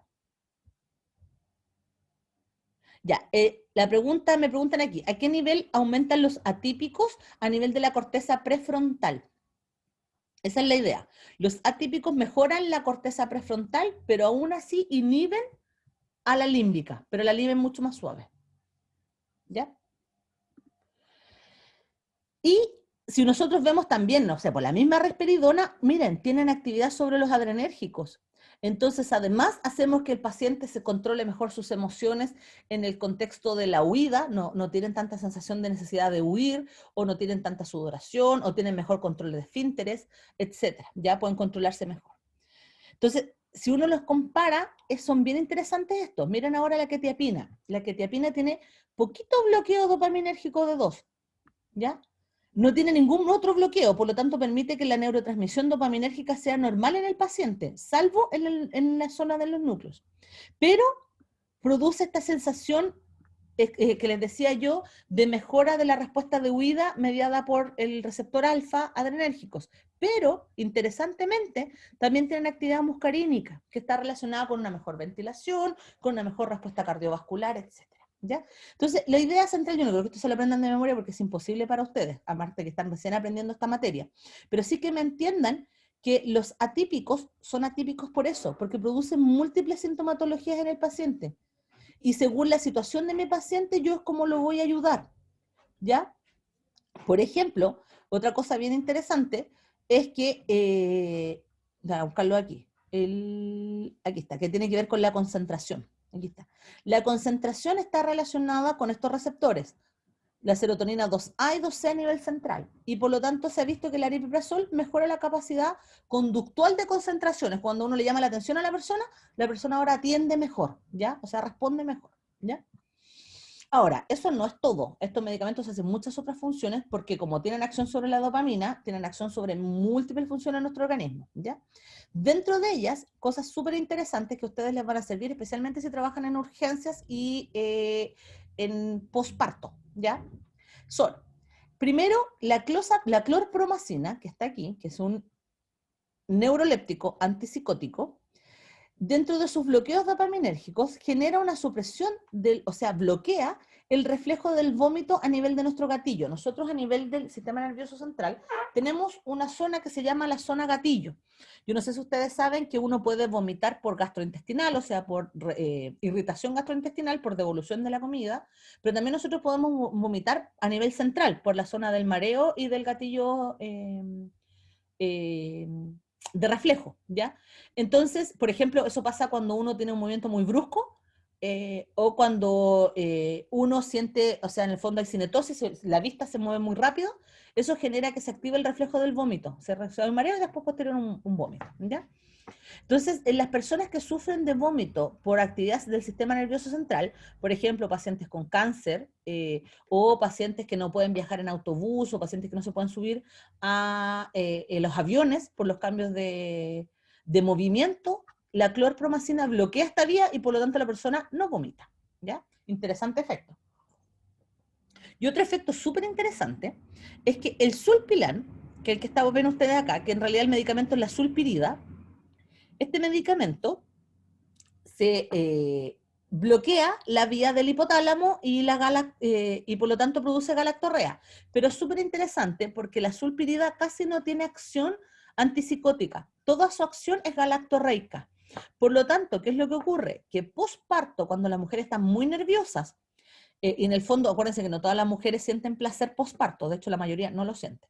Entonces, cuando están muy nerviosas, muy estresadas, lo que se puede hacer es recomendarle, y de hecho se recomienda, muchos ginecos lo recomiendan, es que la paciente consuma sulpirida, y eso va a bloquear la vía dopaminérgica y va a producir eyección de la leche, y va a mejorar la lactancia, y al mejorar la lactancia la mujer se relaja, ¿ya? Y además se sabe que tiene un efecto para disminuir los mareos, particularmente relacionados con las cesáreas y las anestesias de la cesárea.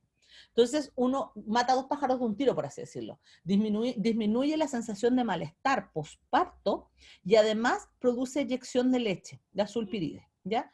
¿Y por qué les digo yo posquirúrgico? Porque los pacientes posquirúrgicos sufren de mareos y de vómitos espontáneos, entonces la clorpromacina también puede ser útil, ¿ya? La clorpromacina casi no tiene efecto sobre el hipotálamo, así que no es galactorreico, o es muy bajo su galactorrea. Ya, igual producen, pero muy bajo. Al revés, la sulpiride tiene mucho efecto galactorreico, ¿ya? Esos son datos freak, pero que son útiles porque ustedes los van a ver. Volvamos ahora a nuestros psicóticos y antipsicóticos. Recuerden que la sulpiride ni siquiera la vamos a utilizar como antipsicótico, porque no tiene actividad, ¿ya? Ahora, si nosotros vemos el perfil de estos neurolépticos, vamos a observar que el haloperidol entonces es un potente antipsicótico, ¿ya? No produce sedación alta en el paciente, sí va a producir neurolepsia. ¿Qué significa eso? Que el paciente va a cerrar los ojos, va a estar tranquilo, pero no necesariamente va a dormir, ¿ya? Y sí produce muchos efectos extrapiramidales, muchos EPS. Si lo comparamos ahora con la risperidona, que es la que estaba comparando todo este rato, la risperidona resulta que también tiene buenos efectos antipsicóticos, pero además me permite que el paciente se sede, descanse, ¿ya? Y además tiene pocos efectos extrapiramidales si lo comparo con el haloperidol. Entonces es más seguro para mi paciente la risperidona que el haloperidol. Pero recuerden que el que produce mayor neurolepsia es el haloperidol. Así que un paciente muy agresivo, ¿qué le damos? Si el paciente está muy agresivo, haloperidol. Súper, haloperidol. El haloperidol se puede administrar intramuscular por si acaso, si cuando ustedes ven en las películas que contienen a una persona y le inyectan algo en la parte posterior de la escápula, eso es haloperidol, o se lo inyectan en las piernas, haloperidol, ¿ya? Y contiene bastante bien a los pacientes. Recuerden que muchos de estos pacientes están agresivos y los pillan en las calles, entonces en el fondo hay que controlarlo para poder llevar la urgencia. Veamos ahora los famosos EPS. Tienen muchos efectos adversos estos fármacos. Yo diría que son los que tienen mayor cantidad de efectos adversos, pero lo más importante es que producen estos trastornos extrapiramidales, ¿ya? Y dentro de los trastornos extrapiramidales vamos a dividirlos en dos subgrupos de trastornos.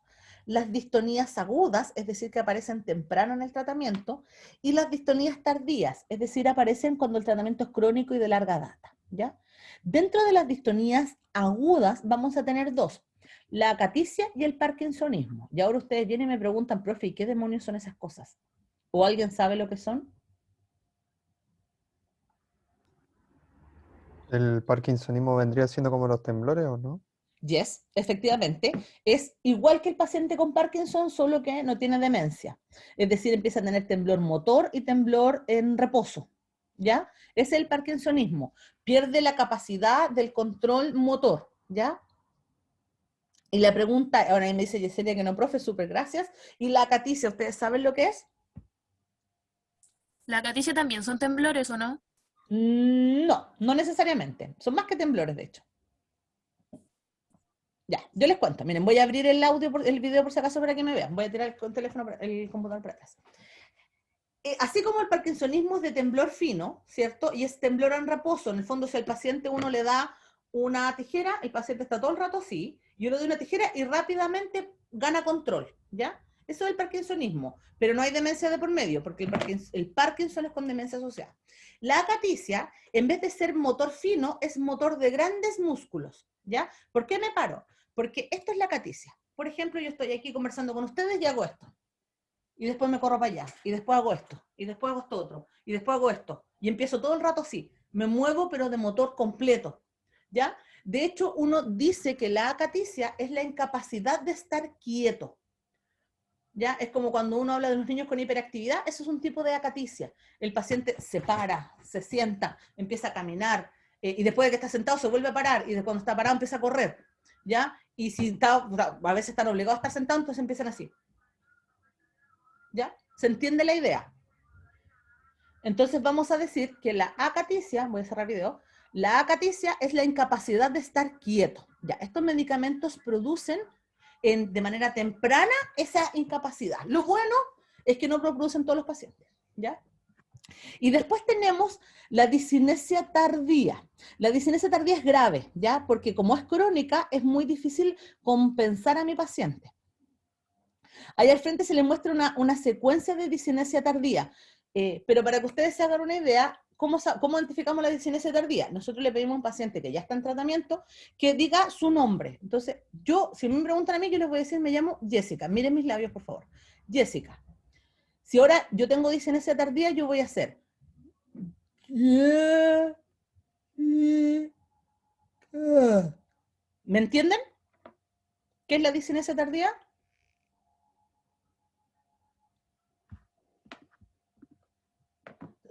Listo. Y la discinesia tardía, lo más común es que sea orolingual, o sea, de esta zona, nariz, boca, garganta, hasta aquí, es lo más común. Pero no es lo único. Si yo a un paciente con esquizofrenia, yo me digo a mí misma, a ver qué tengo a la mano. Ya, el lápiz. Yo me digo, toma el lápiz. Yo voy a tomar el lápiz, ¿cierto? Lo que uno hace, lo toma de diferentes formas. Estos pacientes, la discinesia tardía, yo le digo, toma el lápiz. Y el paciente va a hacer como si estuviera casi bailando, tratando de controlar el músculo para poder agarrar el lápiz, ¿ya? O sea, va a utilizar todo su componente muscular para lograrlo. Cierro cámara para que no se me vaya la señal. Listo. Entonces, esas son las dos patologías más graves, donde la distonía aguda, que es la que está acá, yo la voy a poder controlar retirando el medicamento y darle una nueva medicación, o más suave o cambiando de familia, de los típicos a los atípicos. En el caso de la discinesia tardía, como ya es crónico el daño, yo no voy a poder hacer nada por el paciente. Lo que se va a hacer es disminuirle la dosis para no agravarlo más y le voy a dar una benzodiazepina.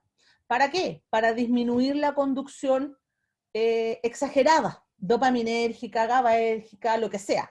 Entonces, las benzodiazepinas van a servir para que el paciente controle mejor su musculatura y por lo tanto pueda responder mejor al medio, ¿ya? Y aquí le damos la más potente. ¿Cuál es la benzo más potente que tenemos? ¿Cuáles son las benzos más potentes? ¿Clonazepam? ¡No! Ah, No se acuerdan, tienen que estudiar. Las más potentes son, a ver si alguien escribió ahí, el alprazolam, muy bien. El alprazolam o en su defecto el diazepam si queremos controlarlo por mucho tiempo, ¿ya? O sea, si queremos que además esté adormilado, tranquilo, que no como que no sufra por esta situación, diazepam. Y si el paciente es un paciente que está funcional, alprazolam. Son los más potentes que tenemos, ¿ya? Otra cosa súper importante de mencionar, que como estos medicamentos los pacientes los tienen a la mano y se les debe dar un tratamiento continuo y crónico, muchas veces pasa que los pacientes tienen síntomas suicidas, ¿ya? Y se toman más de lo que debieran. O bien están en la casa y se los toma un familiar. Y por lo tanto, el exceso de los neurolépticos produce bloqueo dopaminérgico, pero de todo el sistema. Y eso produce lo que se conoce como trastorno neuroléptico maligno, que es una patología mortal, ¿ya? Y de hecho, si no es tratada rápidamente, el paciente muere, ¿ya? En el trastorno neuroléptico maligno, literalmente lo que tenemos es un bloqueo de la vía dopaminérgica, pero de todas las vías. Y por lo tanto podemos tener parada cardiorrespiratoria, ¿ya? Y el único tratamiento que existe para el trastorno neuroléptico maligno es el dantroleno, que me parece que yo ya se los pasé a ustedes cuando les pasé fármacos con actividad neuromuscular. ¿Cierto? ¿Usted ya les pasó esa clase? Creo que no, profesora. No están. No, ¿No les pasé control? ¿No les pasé relajantes musculares? no, nada de eso. No, profe, no lo hemos visto aún. Me muero, ¿en serio? Tengo que revisar eso. Y si no, tengo que pasárselo. Eso es súper importante en su materia. Ya, lo voy a revisar. A lo mejor viene en el próximo capítulo. Y si no, se los paso sí o sí, se los prometo. Porque los relajantes musculares son súper importantes. Así que reviso. Chuta. ¿Y no se los pasará a alguien más? No, po, ¿cierto? Me queda. No, ahí no sabemos, profesora. Ya, pero no se preocupen, no es problema de ustedes. Yo busco, cuando capaz que se los pasemos del segundo semestre, a lo mejor, ¿podrá ser? No sé. Bueno, pero yo lo busco, no es problema de ustedes, insisto. Ya, pero la idea central es que el dantroleno es un medicamento que sirve para relajar todas las vías neuronales, o sea, motoras. Literalmente aplaca al paciente. Entonces el paciente ya no tiene movimiento motor. Entonces, ¿qué es lo que hago yo? Bloqueo el movimiento motor y junto con una benzodiazepina duermo al paciente. ¿Ya? Eso. Era solo eso hablar del dantrolero porque en realidad esta no es clase de relajantes, pero deberían tenerla en algún momento. Sigo.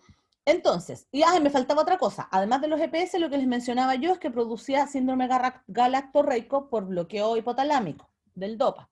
Entonces, ¿qué es lo que voy a tener? Cuando nosotros tenemos actividad galactorreica, lo que va a ocurrir es que va a ocurrir la ginecomastia, ¿cierto? Porque está relacionada con la galactorrea, y además va a producir una disminución de la libido, y en el caso de las mujeres, una pérdida de la menstruación. ¿Qué es lo que ocurre cuando uno está lactando?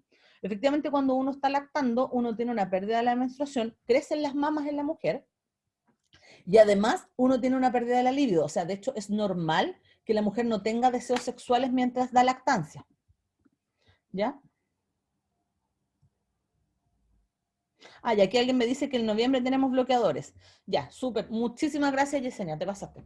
No sé si hago la clase yo o la hace alguien más, pero ahí les van a pasar el dantroleno, ¿ya? Así que no se preocupen por eso ahora, ¿ya?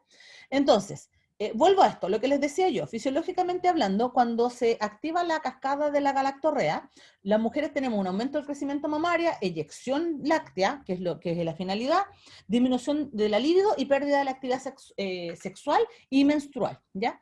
Por lo tanto, si yo bloqueo esto por medicamentos, voy a tener los mismos efectos en las mujeres, ¿ya? Y de hecho, si uno mira cómo ocurre en las mujeres, vamos a ver que la mayor porcentaje de mujeres se ven afectadas por esta actividad, debido a que somos más sensibles a las actividades galactorreicas, no así los hombres, ya que son menos sensibles. En las mujeres entonces va a producir aumento mamario, tensión mamaria, eyaculación láctea, y pérdida de la libido y trastorno menstrual. En el caso de los varones, va a producir ginecomastia, que es lo más común, ¿ya? Y puede haber pérdida de la libido y pérdida de la capacidad de erección. No necesariamente va a haber goteo lácteo, porque para eso tiene que haber una terapia que es más bien crónica, ¿ya? Pero si uno hace o mide los niveles de prolactina en sangre, en suero, claramente vamos a tener un aumento de los niveles de prolactina, ¿ya? Entonces, a modo de resumen, vamos a decir que el bloqueo de la actividad de 2 va a producir el EPS, ¿cierto? Y el EPS a su vez va a producir estos trastornos disquinéticos, ¿ya? Y además va a producir síndrome galactorreico, que se asocia a la disfunción sexual, a la ginecomastia y en algunos casos incluso a la infertilidad, también a la dismenorrea. Los fármacos que tienen actividad sobre alfa, ¿se acuerdan que yo les mencioné un par? Además pueden producir trastornos hipotensivos, ya que van a disminuir la presión arterial del paciente, y mareo. También pueden producir sedación. El paciente queda más tranquilo, además somnoliento, ¿ya? Y el fármaco que tenía actividad muscarínica, vamos a observar que el paciente presenta boca seca, visión borrosa y también sedación. Por lo tanto, lo que les estoy diciendo es que estos fármacos tienden a producir sedación, ¿ya? ¿Producen otros efectos adversos? Sí. Además de estos que ya son graves, piensen ustedes que estos no son muy tolerables por la gente, ¿ya? Dentro de los otros efectos adversos se ha visto que, claro, algunos producen ictericia, otros producen trastornos del hemograma, otros producen de hipersensibilidad a la luz ultravioleta, y en algunos casos aumenta la hipertermia maligna, o sea, el síndrome neuroléptico se agrava, ¿ya? Vamos a algunos, solo para que terminemos la clase del día de hoy, porque no creo que nos quede mucho tiempo, ¿cierto? Ah, no, todavía me quedan 20 minutos. Ya. Lo voy a tratar de hacer cortito, eso sí, para que terminemos. El haloperidol, yo creo que ya se los dije. En emergencias, para producir neurolepsia y paciente dócil, se puede utilizar intramuscular, se puede utilizar oral, pero tiene muchos efectos adversos, ¿ya? Es el medicamento de preferencia en los sistemas de salud cuando el paciente está descompensado, ¿ya? Ya saben cómo funciona, así que no voy a hacer más recreo en eso. Después tenemos a la clozapina. La clozapina, si ustedes se van acá al frente, oh, que he escrito harto, así que la clozapina es el primero de nuestros atípicos. Por lo tanto, ¿sobre qué va a tener efectos, chicos? ¿Sobre qué tipo de síntomas? Negativos. Negativos, muy bien. Oca. Entonces, ¿dónde lo vamos a utilizar la clozapina? Cuando el paciente es refractario al haloperidol, cuando no podemos utilizar el haloperidol, ya por el motivo que sea, ya sea por el problema de la libido, ya sea por los por los síntomas extrapiramidales, etc. Pero también sobre nuestros pacientes que son 100% negativos, cuando el paciente está perdido, está ido, ¿ya? Y con los pacientes que son muy violentos, pero que además se asocia a suicidio. Ya, en ese tipo de violencia, ya no a la agresión al externo, sino que la agresión interna, ¿ya? ¿Cuáles son las condiciones que hay que considerar? Y es que la clozapina produce una disminución del conteo blanco. Por lo tanto, lo que hay que hacer es que al paciente, aproximadamente al mes de tratamiento, se le tiene que hacer un análisis del conteo blanco, ¿ya? Leucocitos, neutrófilos y granulocitos, ¿ya? Porque si disminuye el conteo blanco, yo no quiero tener una granulocitosis ni una mielosupresión. Y eso, porque además eso me produce que el paciente se me enferme y que tenga que hospitalizarlo y todo lo demás. Entonces, en ese sentido, si el paciente tiene una baja el conteo blanco, yo no puedo utilizar este medicamento. Tengo que retirarlo y cambiarlo por otro antipsicótico. Si el paciente al mes de tratamiento no tiene una baja, o sea, se mantiene dentro de la normalidad en el conteo blanco, lo puedo seguir administrando. Generalmente el trastorno de mielosupresión ocurre dentro de los 2 primeros o 3 primeros meses de administración del tratamiento. Si no ocurre entre los 3 primeros meses, lo más probable es que el paciente no vaya a hacer mielosupresión. Una cosa súper interesante de esto es que este medicamento se puede utilizar en niños, ¿ya? Que es bastante seguro. Particularmente los niños que son extremadamente agresivos consigo mismos. Tenemos niños que tienden a romper cosas en su pieza, que tienden a hacerse heridas, que tienden a golpearse contra las paredes, etc. ¿Ya? En esos niños nosotros podemos controlar, porque a estos niños yo no les voy a dar haloperidol, ¿cierto? Yo no creo que ustedes quieran que tenga trastornos extrapiramidales tan jóvenes. Ya en los adultos, bueno, riesgo-beneficio, pero en los niños no. ¿Ya? Después tenemos a la risperidona, que fue la que más yo les informé aquí en la clase, porque es la segunda más ocupada después del haloperidol, ¿ya? La risperidona existe en gotas, en comprimidos, lo que ustedes quieran para administrar, ¿ya? Y lo que hace es que la risperidona tiene bloqueo tanto serotoninérgico como estaminérgico, como dopaminérgico, ¿ya? Por lo tanto, ataca a diferentes núcleos regulando la neurotransmisión central. Lo único importante es que no se administre más de 3 miligramos en niños, máximo 6 miligramos, ¿ya? Y en el adulto, lo ideal es tratar de estar cerca de los 6 miligramos. ¿Por qué les menciono esto? Porque si estamos bajo los 6 miligramos, no van a aparecer los EPS. Y eso significa que yo voy a tener un paciente súper bien controlado a nivel de su esquizofrenia y psicosis sin que me aparezcan los efectos adversos. Si mi paciente requiere más de 6 miligramos, preferible cambiar el medicamento porque si no va a aparecer mucho trastorno extrapiramidal, ¿ya? ¿Cuáles son los efectos adversos del consumo de risperidona a dosis terapéuticas?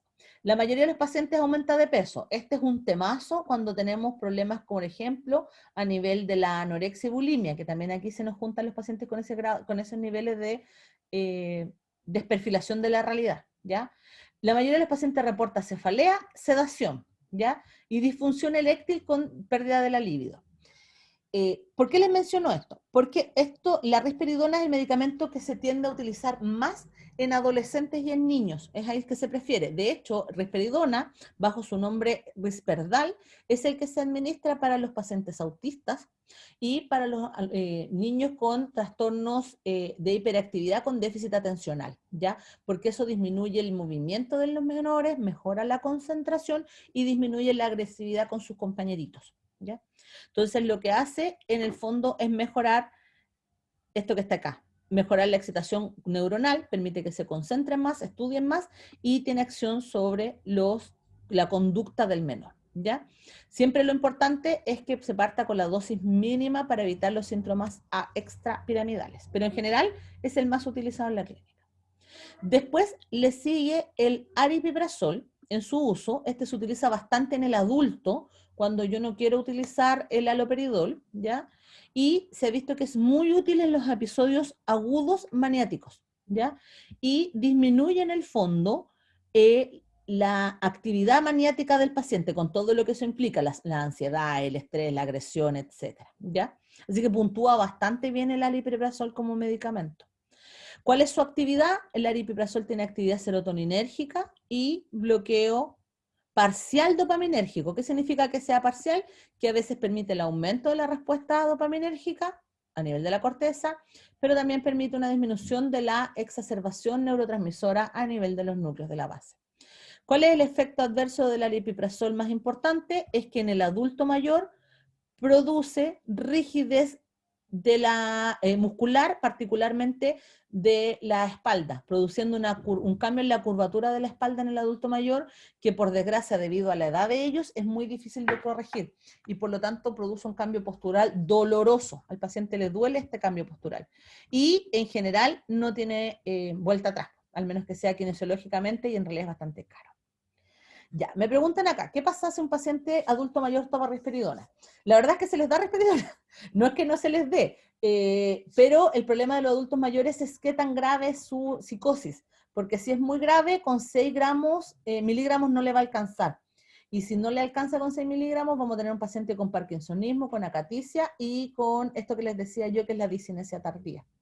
Entonces, en realidad, al adulto mayor se le da, pero se evita pasar de la dosis. Estos son agonistas de la dopa, pero a nivel de la dopa de 4, por si acaso. No de la de 2. La de 2 es la que controla todo lo que es la positiva, ¿ya?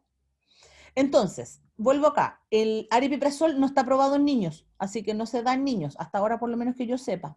¿Cuál es el único problema? Esto, la rigidez postural, y por lo tanto en el adulto mayor, si aparece cambio en la curvatura, inmediatamente hay que informar porque hay que retirar el medicamento, ya que después de que esto se genera no tiene vuelta atrás, ¿ya? Y eso es un problema en el adulto mayor. Y después, el último que tenemos es la quetiapina, que también es bastante recetado en la clínica. Yo estos son los más recetados, por eso no se los pasé todos, ¿ya? La quetiapina tiene una función que es bien simpática, y es que es como el touch and go, pero esto se llama kiss and go, en donde toca el receptor, bloquea el receptor, pero rápidamente se va, se libera. Y por lo tanto la quetiapina solo ejerce una leve actividad bloqueante de la dopamina y una leve actividad bloqueante de la serotonina y la histamina, ¿ya? ¿Qué significa esto? Que en realidad el paciente sigue teniendo respuesta dopaminérgica, solo que lo que hace es que evita la exacerbación, ¿ya? Entonces, por eso se considera que en la actualidad es uno de los mejores medicamentos para controlar cuando el paciente tiene flush, o sea, aumento del flujo de dopamina, pero después el paciente se controla solo, ¿ya? Así que en la actualidad se considera como el mejor medicamento para el control de la esquizofrenia en pacientes que tienen medianamente síntomas positivos y negativos, en el fondo que no es más negativo ni más negativo. Y particularmente es útil en los pacientes que tienen episodios psicóticos o episodios esquizofrénicos. Es lo que le decía yo, cuando tienen un flujo exacerbado de dopamina, entonces lo que hace este medicamento es que disminuye ese flujo, ¿ya? Así que son útiles en esos casos, ¿ya? Una cosa súper interesante es que como tiene actividad sobre la histamina, que es lo que está aquí, es un inductor suave del sueño. Entonces, cuando yo tengo pacientes que debido a su estrés, su ansiedad o su actividad psicótica no pueden dormir bien, se recomienda partir con la quetiapina, porque la quetiapina les va a permitir dormir bien sin tener que darles un hipnótico, ¿ya? En todos los otros anteriores yo habría tenido que dar un hipnótico, en cambio con este no. ¿Ya?